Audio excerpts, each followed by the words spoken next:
ಬ್ರಹ್ಮರಾಜನ ಮಗ ಅಲ್ಲಿದ್ದಾನೆ. ಬ್ರಹ್ಮರಾಜನ ಮಗ ಇದ್ದಾನೆ. ಶ್ರೀ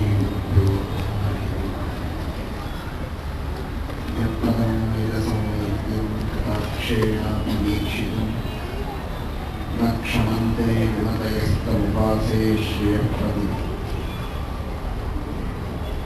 ಮಯಿ ಸ್ಥಿತೋ ಮದನ್ವೇಷು ಸ್ವತಂತ್ರೋ ವ್ಯಾಪ್ತವಾನ್ ಹರಿ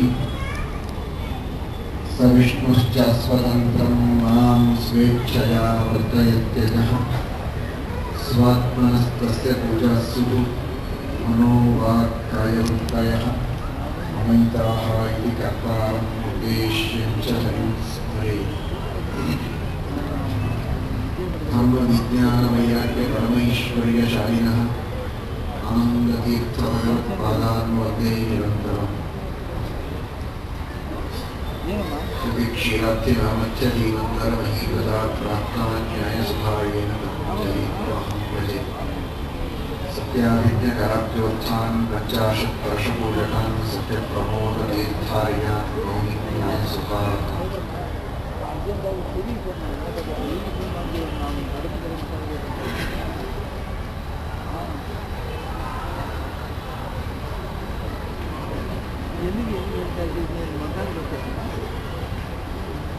ಪರಮಾತ್ಮನ ದಿವ್ಯವಾದ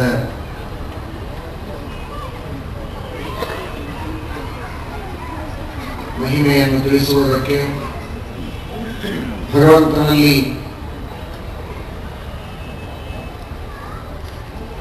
ಭಕ್ತಿಯನ್ನು ಬೆಳೆಸುವುದಕ್ಕೆ ಶ್ರೀಮದಾನಂದ ತೀರ್ಥ ಭಗವತ್ಪಾದಾಚಾರ್ಯರು ತಮ್ಮ ಸರ್ವಮೂಲ ಗ್ರಂಥಗಳಲ್ಲಿ ಭಗವಂತನ ಒಂದೊಂದು ಮಹಿಮೆಗಳನ್ನು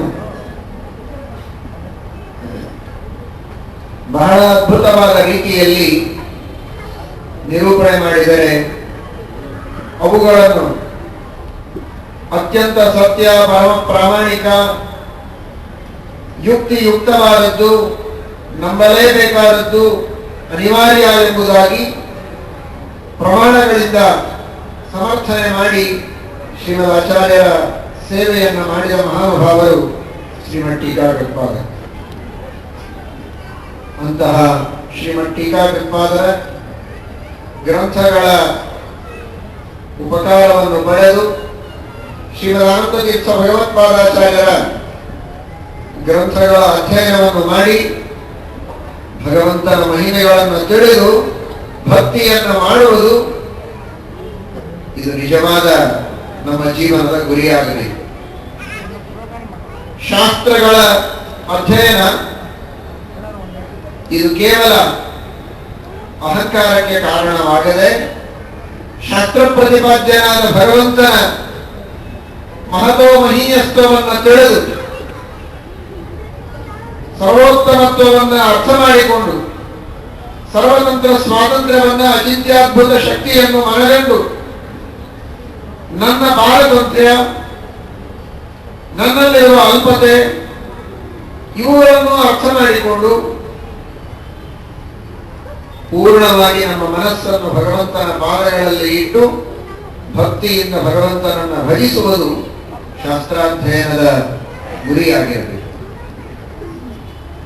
ಈ ನಿಟ್ಟಿನಲ್ಲಿ ಶ್ರೀಮದ್ ಆಚಾರ್ಯರ ಒಂದೊಂದು ಮಾತುಗಳನ್ನು ನಾವು ಚಿಂತನೆ ಮಾಡಿದರೆ ನಿಜವಾಗಿ ಬಹಳ ಅದ್ಭುತವಾಗಿ ನಮಗೆ ತೋರುತ್ತದೆ. ಅನುವ್ಯಾಖ್ಯಾನದಲ್ಲಿ ಶ್ರೀಮದ್ ಆಚಾರ್ಯರು ವೈಶೇಷಿಕಾಧಿಕಾರದಲ್ಲಿ ತಿಳಿಸುವಾಗ ಭಗವಂತನ ಮಹಿಮೆಯನ್ನು ಹೇಳುತ್ತಾರೆ. ಮೇಲ್ನೋಟಕ್ಕೆ ನೋಡಿದರೆ ಭೌತಿಕವಾದ ಜಗತ್ತಿನ ವರ್ಣನೆಯನ್ನು ಮಾತ್ರ ಮಾಡ್ತಾ ಇದ್ದಾರೆ. ಭೌತಿಕವಾದ ಈ ಪ್ರಪಂಚದ ಬಗ್ಗೆ ಚರ್ಚೆಯನ್ನು ಮಾಡ್ತಾ ಅದರ ಬಗ್ಗೆ ನಾರಾಜನರು ಆಡುವ ಮಾತುಗಳನ್ನು ನಿರಾಕರಣೆ ಮಾಡಿ ಆ ಮಧ್ಯದಲ್ಲಿ ಜಗಳಾಟ ನಡೆದಿದೆ ಅಂತ ಅನಿಸ್ತದೆ. ಆದರೆ ಶ್ರೀಮದ್ ಆನಂದ ತೀರ್ಥ ಭಗವತ್ಪಾದಾಚಾರ್ಯರು ಪರ್ವತಗಳಲ್ಲಿರುವ ದೋಷಗಳನ್ನು ತಿಳಿಸಿ ಇಂತಹ ಪರ್ವತಗಳನ್ನು ಅನುಸರಣೆ ಮಾಡದೆ ವೇದವ್ಯಾಸದೇವರಿಗೆ ಪರಮ ಸಮ್ಮತವಾದ ಶುದ್ಧವಾದ ಸನಾತನವಾದ ಈ ಸಿದ್ಧಾಂತವನ್ನೇ ಅನುಸರಣೆ ಮಾಡಬೇಕು ಅಂತ ತಿಳಿಸುವುದು ಶ್ರೀಮದ್ ಆಚಾರ್ಯರ ಮುಖ್ಯವಾದಂತಹ ಉದ್ದೇಶ ಇದ್ದರೂ ಅದರ ಜೊತೆಗೆ ಇದು ಒಂದು ಮುಖ್ಯವಾದ ಉದ್ದೇಶ, ಅದಕ್ಕಿಂತಲೂ ಮುಖ್ಯವಾದ ಉದ್ದೇಶ ಅದು ಭಗವಂತನಲ್ಲಿ ನಮಗೆ ಭಕ್ತಿ ಹುಟ್ಟುವುದಕ್ಕೆ, ಭಗವಂತನ ಗುಣಗಳ ಚಿಂತನಕ್ಕೂ ಇದರ ಉಪಯೋಗವಾಗಬೇಕು ಅಂತ. ಪರಮಾಣುಗಳ ಬಗ್ಗೆ ಶ್ರೀಮದ್ ಆಚಾರ್ಯರು ಹೇಳುವಾಗ ಪರಮಾಣುಗಳು ಪರಮ ಅಣುಗಳು, ಇವುಗಳಿಗಿಂತಲೂ ಅಣುವಾದ ವಸ್ತು ಇನ್ನೊಂದಿಲ್ಲ ಎಂಬುದಾಗಿ ವೈಶೇಷಿಕ ದರ್ಶನದಲ್ಲಿ ಹೇಳಿದರೆ ಶ್ರೀಮದ್ ಆಚಾರ್ಯರು ಅದಕ್ಕೆ ಉತ್ತರವನ್ನು ನೀಡುತ್ತಾರೆ. ಯಾಕೆ ವೇದವ್ಯಾಸ ದೇವರು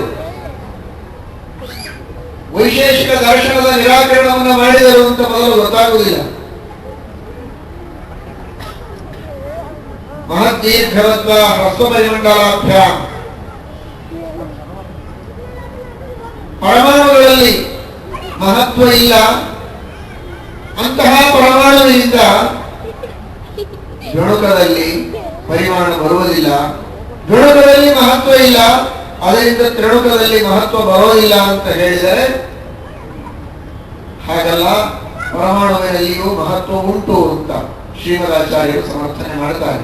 ವೇದವ್ಯಾಸ ದೇವರ ಮಾತನ್ನು ಸಮರ್ಥನೆ ಮಾಡುವುದಕ್ಕಾಗಿ ಏನೋ ಸಣ್ಣದಾದ ವಿಚಾರ, ಯಾವುದರಿಂದ ಮಹತ್ವ ಬಂದ್ರೇನು ಬಿಟ್ರೇನು, ನಮಗಂತೂ ಸಾಕಷ್ಟು ದುಡ್ಡಿದೆ, ಬೇಕಾದಷ್ಟು ಮಹತ್ವ ಬಂದಿದೆ, ಚೆನ್ನಾಗಿ ಉಪನ್ಯಾಸ ಮಾಡಿದ್ರಂತೂ ಇನ್ನೂ ವಿಶೇಷವಾಗಿ ಮಹತ್ವ ಬರ್ತದೆ, ಕಷ್ಟಪಡದೆ ದುಡ್ಡು ಬರ್ತದೆ, ಸಾಕೆ ಸಾಕು ಅಂತ ಅನ್ಬೋದು.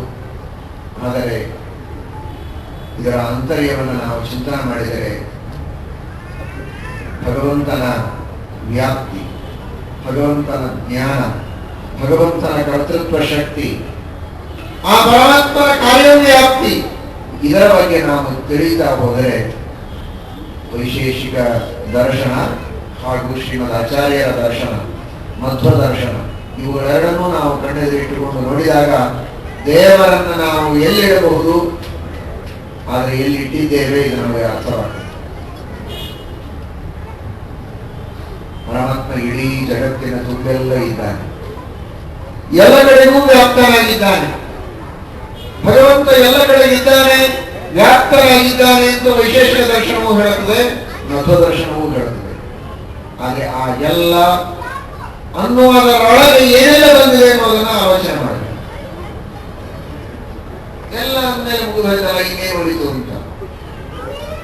ನಿಜ, ಶಬ್ದ ಬಂದೆ, ಆದರೆ ಅರ್ಥ ಬೇರೆ ಆಗ್ತದೆ.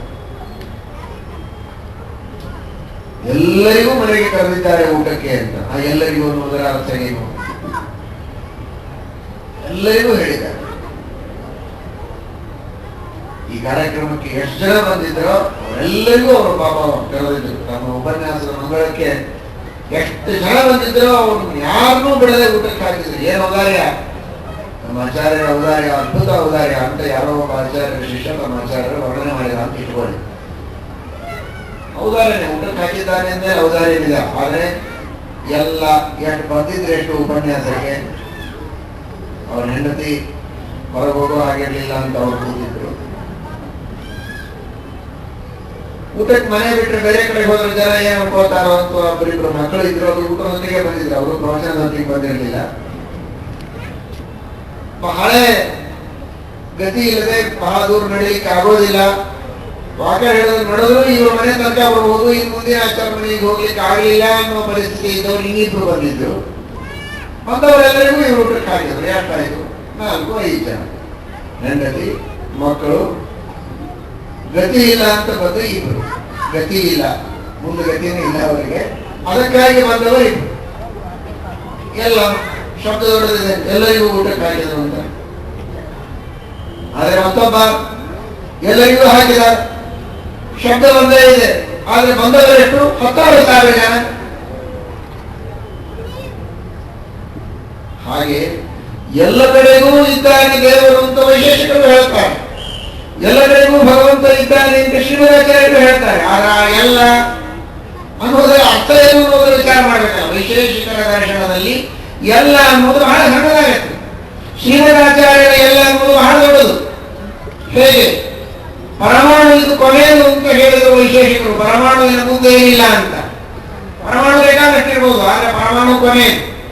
ಆದ್ರೆ ಶ್ರೀಮದಾಚಾರ್ಯರ ದೃಷ್ಟಿಯಲ್ಲಿ ಇಡೀ ಜಗತ್ತಿನಲ್ಲಿರುವ ಪದಾರ್ಥಗಳು ಹೇಗೆ ಅನಂತವಾಗಿವೆ, ಹಾಗೆ ಒಂದೊಂದು ಪರಮಾಣುಗಳಿಗೂ ಅನಂತ ಭಾಗಗಳಿವೆ ಅಂತ ಶ್ರೀಮದಾಚಾರ್ಯರು ಸಮರ್ಥನೆ ಮಾಡಿದರೆ ಅನಂತ ಇಂಟು ಅನಂತ ಆಯಿತು. ಆಲೋಚನೆ ಮಾಡಿ, ಅನಂತವನ್ನ ಅನಂತದಿಂದ ಗುಣಿಸಬೇಕು. ಜಗತ್ತಿನಲ್ಲಿ ಅನಂತ ಪರಮಾಣುಗಳಿವೆ, ಅನೇಕರು ಒಪ್ಪುವ ಮಾತು. ಅನಂತ ಪರಮಾಣುಗಳಲ್ಲಿಯೂ ದೇವರು ಇದ್ದಾರೆ ಅಂತ ಹೇಳ್ತಾರೆ. ಎಲ್ಲ ಆತ್ಮರು ವ್ಯಾಪ್ತ ಅಂತ ಹೇಳಿದ್ರು, ಪರಮಾತ್ಮನಿಗೂ ವ್ಯಾಪ್ತ ಅಂತಾರೆ.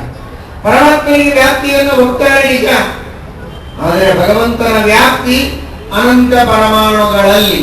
ಆದರೆ ಶ್ರೀಮದಾಚಾರ್ಯರ ಪ್ರಕಾರ ಒಂದೊಂದು ಪರಮಾಣುಗಳಿಗೂ ಅನಂತ ಭಾಗ, ಆದರೆ ಅವರು ಹೇಳುವ ವ್ಯಾಪ್ತಿಗಿಂತಲೂ ಅನಂತ ಇಂಟು ಅನಂತ ವ್ಯಾಪ್ತಿಯನ್ನ ಭಗವಂತನಿಗೆ ಹೇಳಿದಂತಹ ಆಚಾರ್ಯರು ಶ್ರೀಮದಾನಂದ ತೀರ್ಥ ಭಗವತ್ಪಾದಾಚಾರ್ಯ. ಹಾಗಾದರೆ ಹೇಳಿದ್ರು ಸುಳ್ಳು ಹೇಳಿದ್ರೆ ನಾನು ಲಕ್ಷದಲ್ಲಿ ಊಟಕ್ಕಾಗಿದ್ದೇನೆ ಅಂತ ಸುಳ್ಳು ಹೇಳಬಹುದಲ್ಲ. ಅಲ್ಲ, ತಾವು ಹೇಳುವ ಮಾತನ್ನು ಶ್ರೀಮದಾಚಾರ್ಯರು ಸಮರ್ಥನೆ ಮಾಡ್ತಾರೆ. ಅದನ್ನು ಟೀಕಾಕೃತ್ಪಾದರು ಯುಕ್ತಿಗಳಿಂದ ಸಮರ್ಥನೆ ಮಾಡಿ ನಮಗೆ ತಿಳಿಸಿಕೊಡ್ತಾರೆ. ಯಾವುದೇ ಒಂದು ವಸ್ತುವನ್ನು ತೆಗೆದುಕೊಂಡಾಗಲೂ ಅದರಲ್ಲಿ ಭಾಗ ಇದೆ. 10 ದಿಕ್ಕುಗಳ ಸಂಬಂಧ ಆಗಬೇಕು ಅಂದ್ರೆ ಆ ವಸ್ತುವಿಗೆ ಮಿನಿಮಮ್ 10 ಭಾಗಗಳು ಇರಲೇಬೇಕು.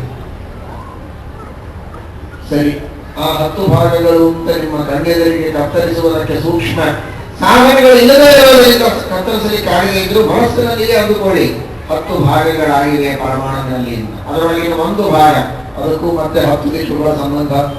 4 ದಿಕ್ಕುಗಳು, 4 ಬಿರುಕುಗಳು, ಮೇಲೆ ಕೆಳಗೆ. ಹಾಗಾದ್ರೆ ಅಲ್ಲಿ ಮತ್ತೆ 10 ಭಾಗಗಳಾಯಿತು. ಸಾಧನಗಳು ಸೂಕ್ಷ್ಮವಾದವುಗಳು ನಮ್ಮಲ್ಲಿ ಇರಲಿಕ್ಕಿಲ್ಲ, ಆದರೆ 10 ಭಾಗಗಳು ಇರಲೇಬೇಕು. ಹೀಗೆ ಆಲೋಚನೆ ಮಾಡ್ತಾ ಹೋದರೆ ಇದಕ್ಕೆ ಅಂತವೇ ಇಲ್ಲ. ಅಂತವಿಲ್ಲದೇ ಇರುವಂತೆ ಅನಂತ ಭಾಗಗಳು ಪರಮಾಣುವಿನಲ್ಲಿದೆ. ಆದರೆ ಆಶ್ಚರ್ಯ, ಇಷ್ಟು ಅನಂತ ಭಾಗಗಳು ಪರಮಾಣುವಿನಲ್ಲಿದ್ರೆ ಆ ಪರಮಾಣುವಿನಿಂದ ಇಡೀ ಜಗತ್ತು ತುಂಬ ಹೋಗಬೇಕಲ್ಲ ಅಂತ ಅನೇಕ ಜನ ಗಾಬರಿಯಾಗಿ ಪ್ರಶ್ನೆ ಕೇಳಿದ್ದುಂಟು. ಶ್ರೀಮದಾಚಾರ್ಯರಂತಾರೆ ಅದು ಅನಂತ, ಆದರೆ ತಾನೆಷ್ಟಿದೆ ತನ್ನ ಹೊಟ್ಟೆಯೊಳಗೆ ಅದು ಅನಂತವಾಗಿದೆ. ಇಡೀ ಜಗತ್ತನ್ನು ತುಂಬಿ ಅನಂತ ಅಲ್ಲ, ಪರಮಾಣು ಇದ್ದಷ್ಟು ಪ್ರದೇಶದೊಳಗೆ ಅದು ಅನಂತವಾಗಿದೆ. ಪರಮಾಣುವನ್ನು ದಾಟುವುದೇ ಅಸಾಧ್ಯ ಅಂತ ಕೆಲವರಂತಾರೆ. ಯಾಕೆಂದ್ರೆ ಪರಮಾಣು ಅನಂತವನ್ನು ದಾಟಿದರೆ ಅದು ಶಾಂತವಾಗ್ತದೆ ಅಂತ. ಆದರೆ ಶ್ರೀಮದಾಚಾರ್ಯರು ಅದಕ್ಕೆ ಉತ್ತರವನ್ನು ಕೊಡ್ತಾರೆ. ಪರಮಾಣು ಅನಂತ ಹೌದು, ಆದರೆ ಅನಂತ ಅನ್ನೋ ಮಾತ್ರಕ್ಕೆ ಇಡೀ ಜಗತ್ತು ತುಂಬಿಕೊಂಡಿದೆ ಅನ್ನುವ ಅರ್ಥದಲ್ಲಿ. ಮನುಷ್ಯನಲ್ಲಿ ಅಥವಾ ಪ್ರಾಣಿಗಳು, ಪಕ್ಷಿಗಳು ಓಡಾಡ್ತವೆ, ಹಾರಾಡ್ತವೆ, ಇದೆಲ್ಲ ಸುಳ್ಳು ಅಂತ ಕೆಲವರು ಹೇಳ್ತಾರೆ. ಯಾಕೆ ಸುಳ್ಳು ಅಂದ್ರೆ ನೋಡಿ, ಶ್ರೀಮದಾಚಾರ್ಯರು ಹೇಳುವುದು ಈಗ ನೀವು ಕೇಳಿದೆ ಪ್ರವಚನದಲ್ಲಿ, ಯುಕ್ತಿ ಇದು ಯಾರೊಬ್ಬರ ಸ್ವತ್ತಲ್ಲ, ಎಲ್ಲರಿಗೂ ಯುಕ್ತಿ ಇದು ಮಾನ್ಯವಾಗ್ತದೆ ಅಂತ. ಯುಕ್ತಿಗೆ ಗೋಚರವಾದದ್ದರಿಂದಲೇ ಇದನ್ನು ಎಲ್ಲ ವಾದಿಗಳು, ಅನೇಕ ಜನ, ಎಲ್ಲರೂ ಆಗದಿದ್ದರೂ ಕೂಡ ಅನೇಕ ವಿಚಾರವಂತರು ಇದನ್ನು ಒಪ್ಪಿತು. ಹೌದು, ಭಾಗಗಳನ್ನು ನಮಗೆ ಮಾಡ್ಲಿಕ್ಕೆ ಬರದೇ ಇದ್ದರೂ ಅನಂತ ಭಾಗಗಳು ಪರಮಾಣುಗಳಲ್ಲಿ ಉಂಟು ಅಂತ ವಿಜ್ಞಾನಿಗಳು ಒಪ್ಪಿತು. ಗ್ರೀಸ್ ದೇಶದ ಜೋನ್ ಎಂಬ ಒಬ್ಬ ಫಿಲಾಸಫರ್ ಹೇಳೋದು, ಹಾಗಾದರೆ ಪ್ರತಿಯೊಂದು ಪರಮಾಣು ಇದು ಅನಂತವಾದದ್ದರಿಂದಲೇ ಯಾವ ಒಂದು ಇರುವೆಯೂ ಈಚೆಯಿಂದ ಆಚೆ ಹೋಯಿತು ಅಂತ ಹೇಳೋ ಹಾಗಿಲ್ಲ. ಯಾಕೆ ಅಂದ್ರೆ ಅನಂತವನ್ನ ದಾಟಿದರೆ ಅದು ಶಾಂತವಾದ ಹಾಗೆ. ಅನಂತ ಇದ್ದದ್ದು ನಿಜ, ಹಾಗಾದರೆ ನಾವು ನೀವುಗಳೆಲ್ಲ ಓಡಾಡೋದು ಸುಳ್ಳು ಅಂತ ಹೇಳ್ತಾರೆ. ಇಲ್ಲಿಗೆ ತಪ್ಪಿದ್ದು. ಶ್ರೀಮದಾಚಾರ್ಯರು 2ರ ಸಮಾವೇಶವನ್ನು ಮಾಡ್ತಾರೆ. ಯುಕ್ತಿಗೆ ಪರಮಾಣು ಅನಂತವಾಗಿದೆ ಅಂತ ಗೋಚರವಾದದ್ದಕ್ಕೆ ಅದನ್ನು ಅತ್ಯಂತ ಮರ್ಯಾದೆಯಿಂದ ಒಪ್ಪಿ, ಯುಕ್ತಿಗಿಂತಲೂ ಮಿಗಿಲಾಗಿ ನಮ್ಮ ಅನುಭವದಿಂದ ಸಿದ್ಧವಾಗಿದೆ, ನಾವೆಲ್ಲ ಓಡಾಡ್ತಾ ಇದ್ದೇವೆ, ಎಲ್ಲರೂ ಓಡಾಡ್ತಾರೆ, ಪಶು ಪಕ್ಷಿಗಳೆಲ್ಲ ಓಡಾಡ್ತಾರೆ, ಪ್ರಾಣಿಗಳು. ಅನುಭವ ಸಿದ್ಧವಾದದ್ದನ್ನು ಅಪಲಾಪ ಮಾಡುವುದು ಅದೂ ತಪ್ಪು. ಎರಡನ್ನೂ ಸರಿಯಾಗಿ ನಾವು ಅರ್ಥ ಮಾಡಿಕೊಳ್ಬೇಕು. ತಾತ್ಪರ್ಯ ನಿರ್ಣಯದಲ್ಲಿ ಇದನ್ನೇ ಹೇಳ್ತಾರೆ ಶ್ರೀಮದಾಚಾರ್ಯರು, ಎಲ್ಲ ಪ್ರಮಾಣಗಳನ್ನ ಹೊಂದಿಸಿಕೊಂಡು ಅರ್ಥ ಮಾಡಬೇಕು ಅಂತ. ಪರಮಾಣು ಅನಂತ ಆದದ್ದು ನಿಜ, ನಾವು ನಡೆಯುವುದು ಸತ್ಯ. ಹಾಗಾದ್ರೆ ಪರಮಾಣುವನ್ನು ದಾಟ್ತೇವೆ ಅಂದ್ರೆ ಅನಂತವನ್ನು ದಾಟಿದ್ದು ಹೇಗೆ? ಪರಮಾಣು ಅನಂತವಾದರೂ ತಾನಿದ್ದಷ್ಟು ಪ್ರದೇಶದೊಳಗೆ ತಾನು ಅನಂತವಾಗಿದೆಯೇ ಹೊರತು ಹೊರಗೆ ಅನಂತ ಅಲ್ಲ. ಇದೇ ಭಗವಂತನ ಅಚಿಂತ್ಯವಾದ ಅದ್ಭುತವಾದ ಶಕ್ತಿ. ನೋಡಿ, ಹಾಗಾದ್ರೆ ಪರಮಾತ್ಮ ಒಂದು ಪರಮಾಣುವಿನಲ್ಲಿ ಇದ್ದಾನೆ ಅಂತ ವೈಶೇಷಿಕರು ಹೇಳಿದರೆ, ಪರಮಾತ್ಮ ಒಂದು ಪರಮಾಣುವಿನಲ್ಲಿ ಮಾತ್ರನಲ್ಲ, ಅಣೋರಣೀಯಾನ್ ಮಹತೋ ಮಹೀಯಾನ್, ಒಂದು ಪರಮಾಣುವಿನ ಅನಂತ ಭಾಗಗಳಲ್ಲಿ ಹೊರವಂತೆ ಇದ್ದಾನೆ ಎಂಬ ಅನಂತ ವ್ಯಾಪ್ತಿಯನ್ನು ಶ್ರೀಮದಾಚಾರ್ಯರು ಹೇಳುವುದರ ಜೊತೆಗೆ ಜ್ಞಾನ, ಶಕ್ತಿ, ಉತ್ಸಾಹ, ಸ್ವಾತಂತ್ರ್ಯ ಇವುಗಳೆಲ್ಲವನ್ನೂ ನಮಗೆ ತಿಳಿಸ್ತಾನೆ. ಅಂತಹ ಒಂದು ಪರಮಾಣುವಿನೊಳಗಿನ ಅನಂತ ಭಾಗಗಳನ್ನು ತಿಳಿದವ ದೇವರು. ಹಾಗಾದ್ರೆ ದೇವರ ಜ್ಞಾನದ ವಿಸ್ತಾರವೂ ಬಹಳ ಆಯಿತು. ಆ ಅನಂತ ಭಾಗಗಳಲ್ಲಿ ಆಗುವ ನಾನಾ ವಿಧವಾದ ಸೂಕ್ಷ್ಮ ಕಾರ್ಯಗಳನ್ನು ಮಾಡಿಸುವವರು ಭಗವಂತ. ಭಗವಂತನ ಕರ್ತೃತ್ವ ಶಕ್ತಿಯ ವ್ಯಾಪ್ತಿಯೂ ಬಹಳ ದೊಡ್ಡದಾಯಿತು. ಅಷ್ಟೆಲ್ಲ ಪರಮಾಣುಗಳಲ್ಲಿದ್ದು ಅದನ್ನು ತಿಳಿದು ಅಲ್ಲಿ ನಡೆಯಬೇಕಾದ ಕಾರ್ಯಗಳನ್ನು ಮಾಡಿಸಿ ಸ್ವತಂತ್ರನಾಗಿ ಭಗವಂತ ಇನ್ನೊಬ್ಬರ ಪ್ರೇರಣೆ ಇಲ್ಲದಂತೆ ಇದೆಲ್ಲವನ್ನ ಮಾಡಬೇಕಾದ್ರೆ ಅವನ ಸ್ವಾತಂತ್ರ್ಯ ಎಷ್ಟು ಅದ್ಭುತವಾದದ್ದು. ಇದನ್ನು ಶ್ರೀಮದಾಚಾರ್ಯರು ವೈಶೇಷಿಕ ದರ್ಶನದ ಜೊತೆಗೆ ಜಗಳ ಆಡುವಂತೆ ಮೇಲ್ನೋಟಕ್ಕೆ ತೋರಿದರೂ ಅದು ಭಗವಂತನ ಮಹಿಮೆಯನ್ನು ಅತ್ಯಧಿಕವಾಗಿ ಜಗತ್ತಿಗೆ ತಿಳಿಸಿಕೊಟ್ಟು ಜಗತ್ತಿನ ಉದ್ಧಾರ ಮಾಡುವುದಕ್ಕಾಗಿ ಶ್ರೀಮದಾಚಾರ್ಯರು ಈ ರೀತಿಯಾದ ಪ್ರಮೇಯಗಳನ್ನು ತಿಳಿಸಿರ್ತಾರೆ ಅಂತ ನಾವು ಚಿಂತನೆ ಮಾಡಿದಾಗ ನಮ್ಮ ಶಕ್ತಿಗೆ ಅನುಗುಣವಾಗಿ ನಮಗೆ ಗೋಚರವಾಗಿದೆ.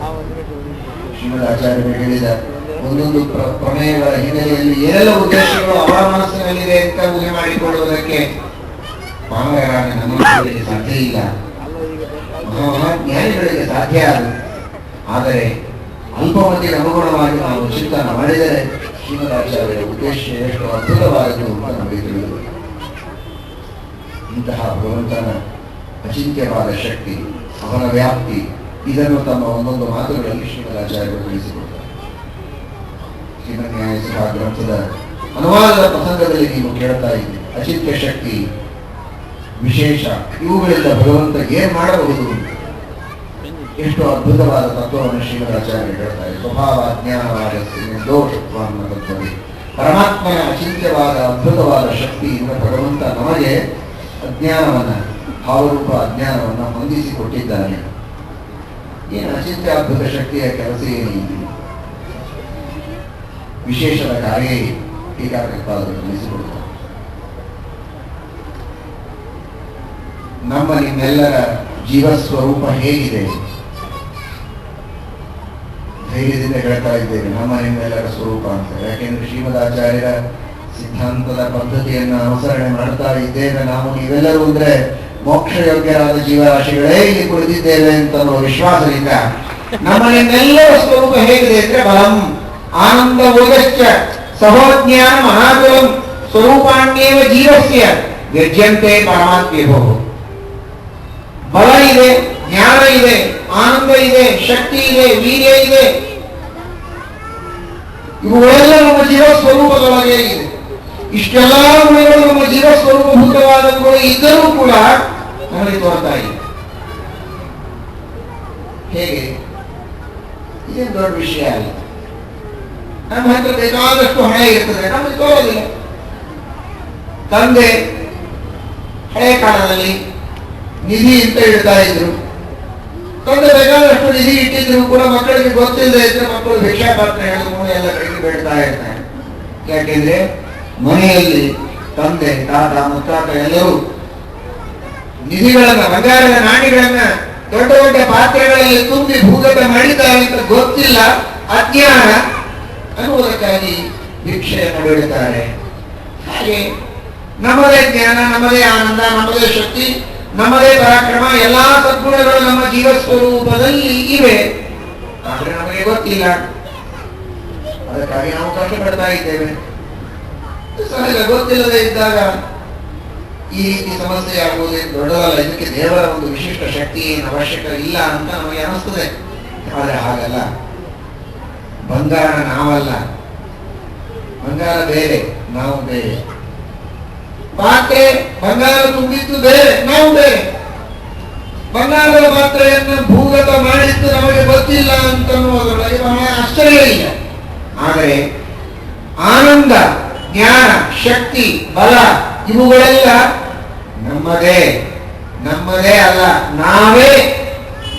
ಶ್ರೀಮದಾಚಾರ್ಯರ ಸಿದ್ಧಾಂತದ ರೀತಿಯಲ್ಲಿ ಜೀವನ ಸ್ವರೂಪದಲ್ಲಿರುವ ಜ್ಞಾನ, ಆನಂದ ಮೊದಲಾದ ಗುಣಗಳು ಬೇರೆ ಅಲ್ಲ, ಜೀವನೇ. ಜೀವನಿಗೂ ಜೀವನ ಜ್ಞಾನ ಆನಂದಾದಿಗಳಿಗೂ ಅಭೇದ ಇದೆ, ಐಕ್ಯ ಇದೆ. ಜೀವ ಬೇರೆ ಅಲ್ಲ, ಜೀವನೊಳಗಿರುವ ಜ್ಞಾನ ಆನಂದಾದಿ ಗುಣಗಳು ಬೇರೆ.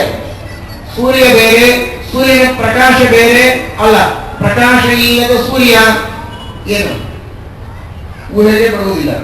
ಪ್ರಕಾಶ, ಸೂರ್ಯ ಎರಡು ಹೇಗೆ ಒಂದು, ಹಾಗೆ ಜೀವನ ಜ್ಞಾನ, ಜೀವನ ಬಲ, ಜೀವ ಒಂದೇ, ಬೇರೆ ಅಲ್ಲ. ಹಾಗಾದರೆ ನನ್ನ ಪರಿಚಯ, ಜೀವನ ಪರಿಚಯ ನನಗುಂಟು, ಆದರೆ ನನ್ನ ಜ್ಞಾನ, ಆನಂದ ಮೊದಲಾದ ಗುಣಗಳ ಪರಿಚಯ ನನಗಿಲ್ಲ. ಇದು ಹೇಗೆ ಸಾಧ್ಯ? ಇದೇ ದೇವರು ಇಟ್ಟ ಒಂದು ವಿಶಿಷ್ಟವಾದ ಶಕ್ತಿಯ ವೈಚಿತ್ರ್ಯ, ಅದೇ ವಿಶೇಷ. ಪ್ರತಿಯೊಂದು ವಸ್ತುವಿನಲ್ಲಿಯೂ ದೇವರು ಒಂದು ವಿಶೇಷ ಅನ್ನುವ ಶಕ್ತಿಯನ್ನು ಇಟ್ಟಿದ್ದಾನೆ. ಶ್ರೀಮದಾನಂದ ತೀರ್ಥ ಭಗವತ್ಪಾದಾಚಾರ್ಯರು ಮಾತ್ರ ಈ ವಿಶೇಷ ಎಂಬ ಒಂದು ತತ್ವದ ಬಗ್ಗೆ ಜಗತ್ತಿಗೆ ಬೆಳಕು ಕೊಟ್ಟಂತಹ ಮಹಾನುಭಾವ. ಈ ವಿಶೇಷ ಎಂಬ ಒಂದೇ ಒಂದು ವಸ್ತು ಇಲ್ಲದೇ ಇದ್ದರೆ ಯಾವ ದಾರ್ಶನಿಕರ, ಯಾವ ವಿಚಾರಧಾರೆಗಳು ನಿಲ್ಲುವುದಕ್ಕೆ ಸಾಧ್ಯ ಇಲ್ಲ. ಅಷ್ಟು ಅನಿವಾರ್ಯವಾದ ತತ್ವ. ಆದರೆ ಅದರ ಬಗ್ಗೆ ತಿಳುವಳಿಕೆ ಉಳಿದವರಿಗಿಲ್ಲ. ಇದನ್ನು ಶ್ರೀಮದ್ ಆಚಾರ್ಯರು, ಟೀಕಾಕೃತ್ಪಾದರು ಅನುವ್ಯಾಖ್ಯಾನ ಸುಧಾ ಗ್ರಂಥಗಳಲ್ಲಿ, ತತ್ವನಿರ್ಣಯಾದಿಗಳಲ್ಲಿ ತೋರಿಸಿಕೊಡುತ್ತಾರೆ. ಅದ್ವೈತ ದರ್ಶನಗಳಿರಬಹುದು, ನೈಯಾಯಿಕ ವೈಶೇಷಿಕಾದಿಗಳಿರಬಹುದು, ಯಾರೇ ಆಗಿದ್ದರೂ ಕೂಡ ಈ ವಿಶೇಷ ಎಂಬ ಒಂದು ವಸ್ತುವಿನಲ್ಲಿರುವ ಶಕ್ತಿಯನ್ನು ಒಪ್ಪದಿದ ಹೊರತು ಅವರ ಕೆಲಸ ನಡೆಯುವುದಿಲ್ಲ. ಅಷ್ಟು ಅನಿವಾರ್ಯವಾಗಿದೆ, ಆದರೆ ಅವರು ಒಪ್ಪೋದಿಲ್ಲ. ಅದು ಹಾಗಿರಲಿ, ಅದು ಗಹನವಾದ ಚರ್ಚೆ. ಆದರೆ ಈ ವಿಶೇಷ ಎಂಬ ಶಕ್ತಿಯನ್ನ ಭಗವಂತ ಪ್ರತಿಯೊಂದು ವಸ್ತುಗಳಲ್ಲಿಯೂ ಇಟ್ಟಿದ್ದಾನೆ. ಆ ವಿಶೇಷದ ಮೂಲಕ ಬಹಳಷ್ಟು ಕೆಲಸವನ್ನು ದೇವರು ಮಾಡ್ತಾರೆ. ಅದರಲ್ಲಿ ಒಂದು ಇದು ಜೀವ ತನ್ನ ಬಗ್ಗೆ ತಾನು ತಿಳಿತಾನೆ. ನಾನು ಅನ್ನದ ಹೊರತು ಎರಡನೆಯ ಮಾತೇ ಇಲ್ಲ. ಯಾವಾಗಲೂ ನಾನು ನಾನು ನಾನು ಅಂತನ್ನುವ ತಿಳುವಳಿಕೆ ಸುಷುಪ್ತಿಯಲ್ಲಿಯೂ ಜೀವನಿಗೆ ಬಿಡದೇ ಇದೆ. ಆದರೆ ಜೀವನ ಉಳಿದೆಲ್ಲ ಗುಣಗಳ ಬಗ್ಗೆ, ಜೀವನದೇ ಆದ ಇನ್ನುಳಿದ ಮಹಿಮೆಗಳ ಬಗ್ಗೆ ಜೀವನಿಗೆ ಪರಿಚಯವಿಲ್ಲ. ಜೀವನ ಬಗ್ಗೆ ತಿಳುವಳಿಕೆ ಜೀವನಿಗಿದೆ, ಆದರೆ ಜೀವನ ಸ್ವರೂಪಭೂತವಾದ ಈ ಎಲ್ಲ ಗುಣಗಳ ಬಗ್ಗೆ ಜೀವನಿಗೆ ತಿಳುವಳಿಕೆ ಇಲ್ಲ. ಇದು ಹೇಗೆ ಹೇಳುವುದು? ಅದೇ ವಿಶೇಷ. ಆ ವಿಶೇಷ ಎಂಬ ವಸ್ತುವನ್ನ ಅನಾದಿ ಕಾಲದಿಂದಲೂ ಜೀವನದಲ್ಲಿ ನಿಯಮನ ಮಾಡಿದವನು ಮತ್ತೆ ಭಗವಂತ.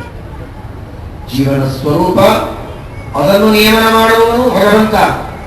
ನಿತ್ಯಂ ನಿತ್ಯಾತ್ಮನ, ನಿತ್ಯವಾದ ವಸ್ತುವನ್ನ ನಿತ್ಯವನ್ನಾಗಿ ಅನಾದಿ ಕಾಲದಿಂದಲೂ ಜೀವನಿಗೆ ಚೈತನ್ಯವನ್ನು ಕೊಟ್ಟು, ಜೀವ ನಾಶವಾಗದೇ ಇರುವಂತೆ ಜೀವ ನಿತ್ಯನಾಗಲಿ ಅಂತ ಜೀವನಿಗೆ ನಿತ್ಯತ್ವವನ್ನು ಕೊಟ್ಟು ಜೀವನನ್ನ ರಕ್ಷಣೆ ಮಾಡ್ತಾ ಬಂದವನು ದೇವರೇ.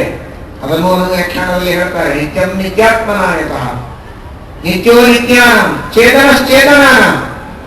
ಎಲ್ಲ ಚೇತನರಿಗೆ ಚೈತನ್ಯವನ್ನು ಅನಾದಿ ಕಾಲದಿಂದಲೂ ಕೊಡ್ತಾ, ನಿತ್ಯತ್ವವನ್ನೂ ಕೊಡ್ತಾ ನೇಮನ ಮಾಡ್ತಾ ಬಂದವರು ಭಗವಂತ.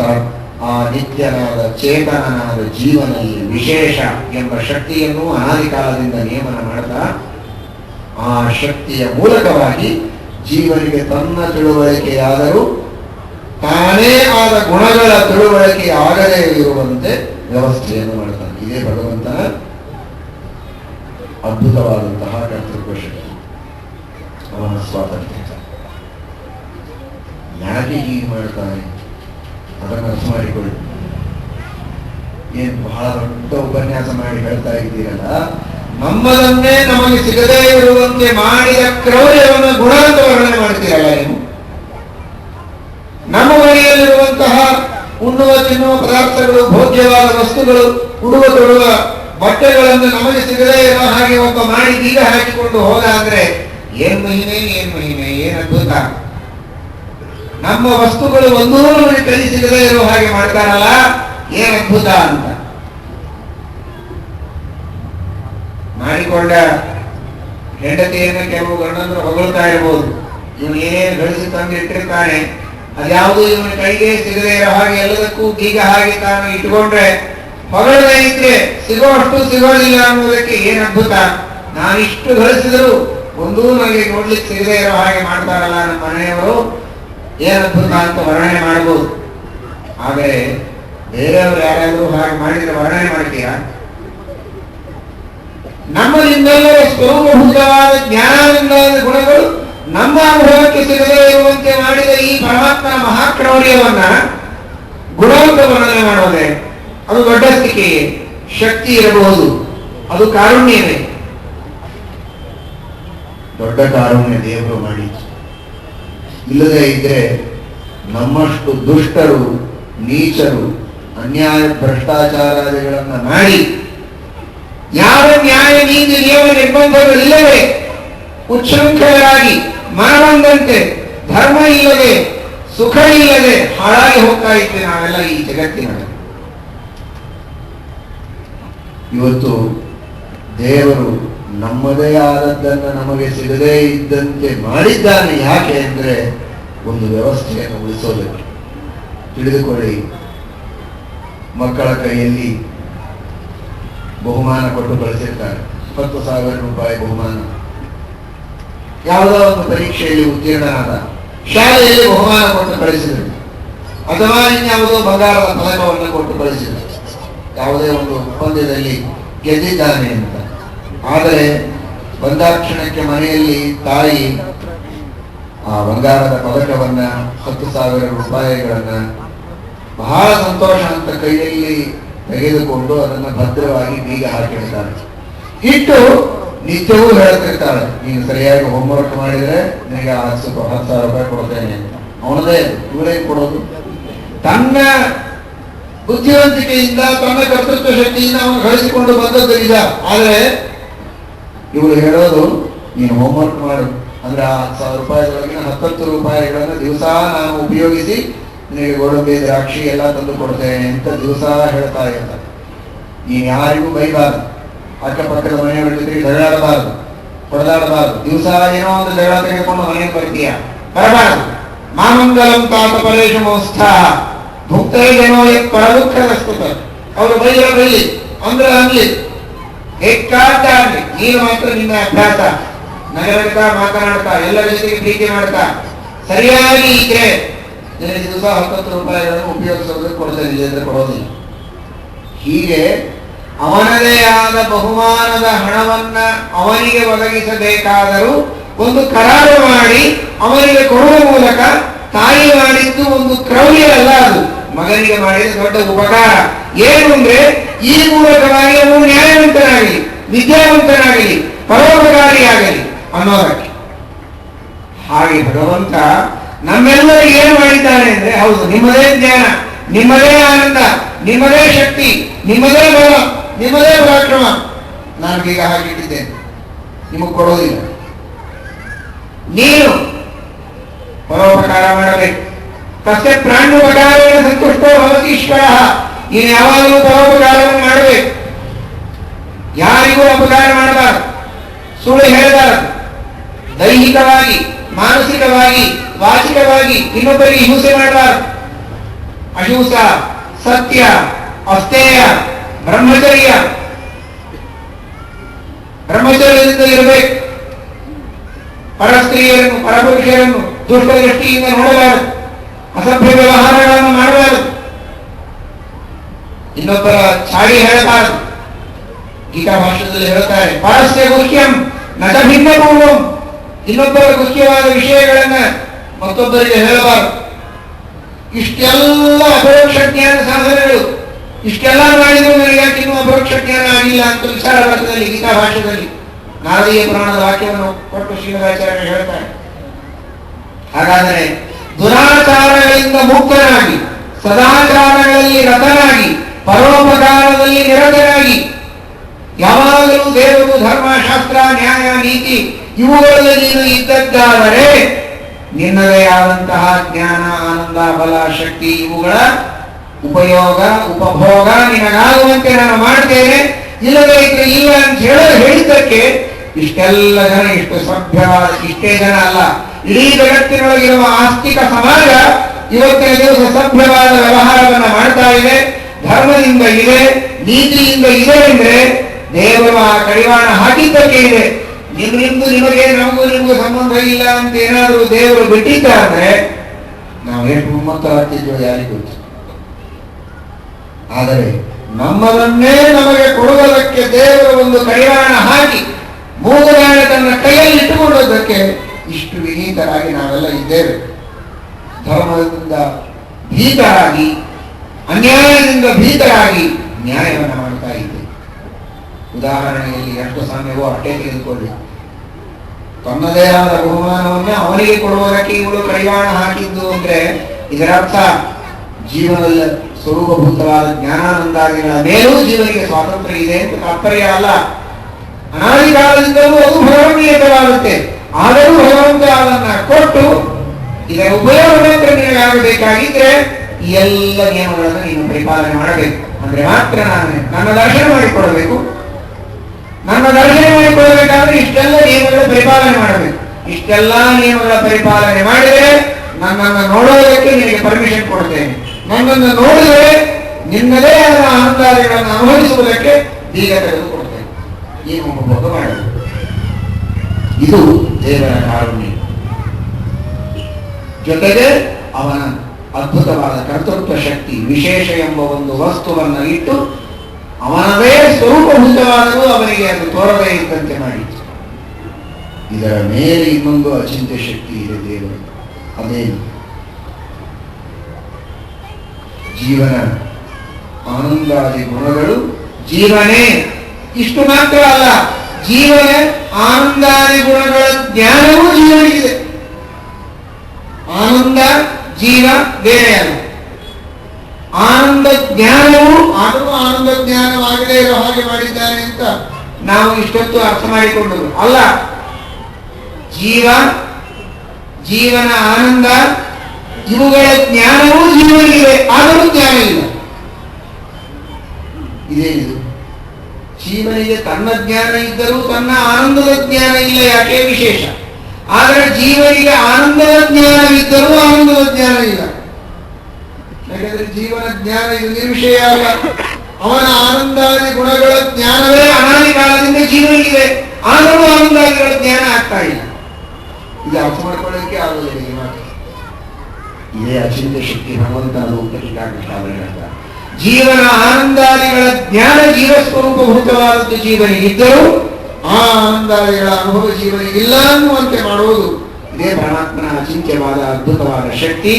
ಹೀಗೆ ವಿಶೇಷ ಹಾಗೂ ತನ್ನ ಅಚಿಂತ್ಯಾದ್ಭುತ ಶಕ್ತಿಗಳ ಉಪಯೋಗವನ್ನು ಮಾಡಿ ಜೀವನಿಗೆ ಅನಾದಿತ್ವವನ್ನು, ನಿತ್ಯತ್ವವನ್ನು, ಚೈತನ್ಯವನ್ನು, ಆನಂದಾದಿಗಳನ್ನು ತಾನೇ ನಿಯಮನ ಮಾಡಿ ಅವುಗಳ ಜ್ಞಾನವನ್ನು ಜೀವನಿಗೆ ಕೊಟ್ಟು, ಆದರೂ ಅದನ್ನು ತನ್ನ ಕೈಯಲ್ಲಿಟ್ಟುಕೊಂಡು ಅವನು ಸದಾಚಾರಿಯಾಗಿ ಶ್ರದ್ಧಾವಂತನಾಗಿ ಭಗವಂತನ ಶ್ರವಣವನ್ನು ನಿಧಿಧ್ಯಾಸನಗಳನ್ನು ಮಾಡಿ ದೇವರ ದರ್ಶನ ಮಾಡಿಕೊಂಡಾಗ ಮಾತ್ರ ಅವರ ಸಾಕ್ಷಾತ್ಕಾರ ಅವನಿಗೆ ಆಗುವಂತೆ ಮಾಡುವ ಈ ಭಗವಂತನ ಮಹಾ ಮಹಿಮೆಯನ್ನ ಶ್ರೀಮದಾಚಾರ್ಯರು ಸ್ವಭಾವಾಜ್ಞಾನವಾದಸ್ಯ ನಿರ್ದೋಷತ್ವನ್ನ ತದ್ಭವೇತ್ ಅನ್ನುವ ಕಡೆಗೆ ತಿಳಿಸ್ತಾರೆ.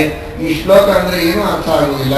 ಅದನ್ನು ಟೀಕಾಕೃತ್ಪಾದರು ನಮಗೆ ಬಿಡಿಸಿ ಶ್ರೀಮದಾಚಾರ್ಯರ ಶಬ್ದಗಳಲ್ಲಿ ಈ ಅರ್ಥ ಹೇಗೆ ಅಡಗಿದೆ ಅನ್ನುವುದನ್ನು ನಮಗೆ ತಿಳಿಸಿಕೊಟ್ಟು ಅನಂತ ಉಪಕಾರಗಳನ್ನು ಮಾಡಿದ್ದಾರೆ. ಇಂತಹ ಭಗವಂತನ ಮಹಾಮಹಿಮೆಯನ್ನು ತಿಳಿದು ಆ ಪರಮಾತ್ಮನಲ್ಲಿ ಭಕ್ತಿಯನ್ನು ಮಾಡುವುದಕ್ಕೆ ಅದನ್ನೇ ಇಷ್ಟೊತ್ತು ಆಚಾರ್ಯರ ಉಪನ್ಯಾಸದಲ್ಲಿ ನೀವು ಕೇಳಿದಿರಿ. ಯದು ತಾಪಸಲಭ್ಯಂ ಅನಂತ ಭವೈ ತದತೋ ವರದತ್ವ ನಿಹೈಕವರ. ಟೀಕಾಕೃತ್ಪಾದರ ಒಂದೊಂದು ಪದ, ಒಂದೊಂದು ವಾಕ್ಯಗಳಿಂದ ಈ ಮಹಿಮೆಗಳನ್ನು ತಿಳಿದರೆ ಆ ಭಗವಂತನಲ್ಲಿ ನಮಗೆ ಭಕ್ತಿ ಬರ್ತದೆ, ಅವನ ಮಹಿಮೆಯ ಜ್ಞಾನವಾಗ್ತದೆ. ನಮ್ಮ ಮೇಲೆ ದೇವರು ಮಾಡಿದ ಉಪಕಾರ ಎಷ್ಟು ಅಂತ ನಮಗೆ ಅನುಭವಕ್ಕೆ ಬರ್ತದೆ. ಆ ರೀತಿ ಆ ಶಾಸ್ತ್ರಗಳ ಅಧ್ಯಯನವನ್ನು ಮಾಡಬೇಕು. ಅದಕ್ಕಾಗಿ ಇಂತಹ ಶ್ರೀಮನ್ಯಾಯ ಸುಧಾ ಗ್ರಂಥಗಳ ಮಂಗಲ ಮಹೋತ್ಸವವನ್ನ ಮೇಲಿನ ಮೇಲೆ ಮಾಡುವುದರ ಉದ್ದೇಶ ಆ ತರಹದ ಗ್ರಂಥಗಳ ಬಗ್ಗೆ ಆಸಕ್ತಿ ಜನರಲ್ಲಿ ವಿಶೇಷವಾಗಿ ಬೆಳೆಯಬೇಕು. ಹೆಚ್ಚು ಹೆಚ್ಚು ತಮ್ಮ ತಮ್ಮ ಮಕ್ಕಳನ್ನ ವಿದ್ಯಾಪೀಠಗಳಿಗೆ ಕಳಿಸಿ ಶಾಸ್ತ್ರಗಳ ಅಧ್ಯಯನ ಮಾಡುವಂತೆ ಪ್ರಚೋದಿಸಿ ಅವರನ್ನ ಈ ಅಧ್ಯಾತ್ಮ ಮಾರ್ಗದಲ್ಲಿ ವಿಶೇಷವಾಗಿ ಮುನ್ನಡೆಯುವಂತೆ ಮಾಡಬೇಕು ಅಂತ ಅನ್ನೋದಕ್ಕಾಗಿ ಈ ತರಹದ ಕಾರ್ಯಕ್ರಮಗಳನ್ನು ಮಾಡುವುದು. ಪೇಜಾವರ ಶ್ರೀಪಾದಂಗಳವರು 32 ಸುಧಾಮಂಗಳಗಳನ್ನ ಮಾಡಿದ್ದಾರೆ, 32ನೇ ಸುಧಾಮಂಗಳವನ್ನ ಮಾಡ್ತಾ ಇದ್ದಾರೆ ಅಂತ ನಿಜವಾಗಿಯೂ ನೋಡಿದರೆ ಆಶ್ಚರ್ಯವೂ ಆಗ್ತದೆ. ಇಡೀ ಮಾಧ್ವ ಸಮಾಜ ಹೆಮ್ಮೆ ಪಡುವಂತಹ ಅತ್ಯಂತ ಅದ್ಭುತವಾದ ಒಂದು ಆಧ್ಯಾತ್ಮಿಕ ಕ್ಷೇತ್ರದಲ್ಲಿ ಮಾಡಿದ ಸಾಧನೆ ಇದು ಎಂಬುದಾಗಿ ನಾವು ಗುರುತಿಸಬಹುದು. ಒಂದು ಬಾರಿ ಸುಧಾ ಪಾಠವನ್ನು ಹೇಳಿ ಮಂಗಳ ಮಾಡುವುದೇ ಬಹಳ ಕಷ್ಟ. ಅಂತಹದ್ದು ಉತ್ತಮ ವಿದ್ವಾಂಸರನ್ನು ನಿರ್ಮಾಣ ಮಾಡ್ತಾ ಕೇವಲ ಶ್ರವಣ ಮಾಡಿಸದೆ ಆ ಎಲ್ಲ ವಿದ್ವಾಂಸರಿಗೆ ಪಾಠ ಹೇಳಿ, ವಿದ್ಯಾರ್ಥಿಗಳಿಗೆ ಪಾಠ ಹೇಳಿ, ವಿದ್ವಾಂಸರನ್ನಾಗಿ ಮಾಡಿ ಪರೀಕ್ಷೆಗೊಳಿಸಿ ಅವರು ಮುಂದೆ ಶಾಸ್ತ್ರಗಳ ಪಾಠ ಪ್ರವಚನ ಮಾಡುವ ರೀತಿಯಲ್ಲಿ ಅವರಿಗೆ ಎಲ್ಲ ವಿಧವಾದ ವ್ಯವಸ್ಥೆಗಳನ್ನು ಮಾಡಿ ಅವಕಾಶವನ್ನು ಕಲ್ಪಿಸಿಕೊಟ್ಟು ಒಂದು ದೊಡ್ಡದಾದಂತಹ ಪಂಡಿತರ ನಿರ್ಮಾಣದ ಕಾರ್ಯವನ್ನು ಅವಿರತವಾಗಿ 75 ವರ್ಷಗಳಿಂದ ತಮ್ಮ ಸನ್ಯಾಸ ಜೀವನದಲ್ಲಿ ಅವರು ಮಾಡ್ತಾ ಇದ್ದಾರೆ ಅಂದರೆ ಬಹಳ ದೊಡ್ಡದಾದ ಸಾಧನೆ. 75 ವರ್ಷಗಳವರೆಗೆ ಸುಮ್ಮನೆ ಬದುಕಿದ್ರೆ ಒಂದು ಸಾಧನೆ ಅಂತ ಇವತ್ತಿನ ದಿವಸ ಹೇಳೋ ಪ್ರಸಂಗ ಬಂದಿದೆ. ಅಂತಹ ಪ್ರಸಂಗದಲ್ಲಿ ಸನ್ಯಾಸಿ ಜೀವನದಲ್ಲಿ ಅದು ಈ ತರಹದ ಶಾಸ್ತ್ರಗಳ ಪಾಠ ಪ್ರವಚನವನ್ನು ಮಾಡ್ತಾ 75 ವರ್ಷಗಳವರೆಗೆ ಅವರು ಸಾರ್ಥಕವಾದ ಜೀವನವನ್ನು ಮಾಡಿದ್ದಾರೆ ಅಂತಂದ್ರೆ ನಿಜವಾಗಿಯೂ ಕೂಡ ಸಮಸ್ತ ಮಾಧ್ವ ಜನತೆಗೆ ಅವರ 75 ವರ್ಷಗಳ ಈ ಸನ್ಯಾಸಿ ಜೀವನದ ಒಂದು ಉತ್ಸವ ಹಾಗೂ ಈ 32 ವರ್ಷದ ಮಂಗಳಗಳ ಉತ್ಸವ ಎರಡೂ ಕೂಡ ಅತ್ಯಂತ ಹೆಮ್ಮೆಯ ವಿಷಯವಾಗಿದೆ.